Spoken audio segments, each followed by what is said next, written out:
നാടനടിയും തമ്പി സ്വന്തം ശരീരം കൊണ്ട് ഏറ്റുവാങ്ങി. തമ്പിയുടെ നില ഗുരുതരമാണ്. ഉത്സവപ്പറമ്പിൽ പാപ്പാനുമായി വാക്കേറ്റ് നടത്തിയ മുണ്ടക്കൽ ശേഖരൻ എന്ന കൊമ്പനാനയുടെ മതം മാറിയ കൊമ്പനാന നാളെ പൊന്നാനിയിൽ നിന്നും നാട്ടിൽ തിരിച്ചെത്തും. കുപ്രസിദ്ധ പിടികിട്ടാപ്പുള്ളി കിച്ചു ഇന്നലെ പോലീസിന്റെ പിടിയിലായി. അങ്കനവാടിയിലെ പിഞ്ചുബാലൻ തങ്കപ്പന്റെ കയ്യിൽ നിന്നും ബ്രിട്ടാനിയ ബിസ്ക്കറ്റും കൂരവും അടിച്ചു മാറ്റുന്നതിനിടയിലാണ് ഇദ്ദേഹം പോലീസിന്റെ വലയിലായത്.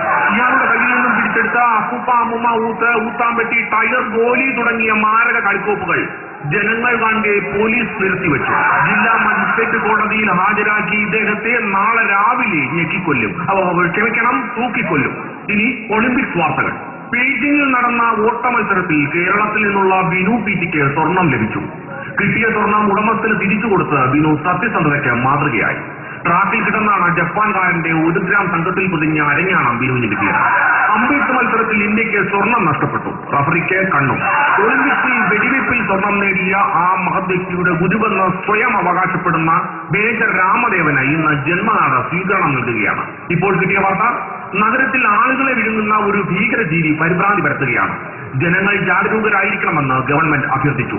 ഭീകരജീവിയെ കുറിച്ച് എന്തെങ്കിലും വിവരം കിട്ടിയാൽ അറിയിക്കേണ്ട നമ്പർ മലയാളത്തിൽ 007, ഹിന്ദിയിൽ 007, തമിഴ് 7.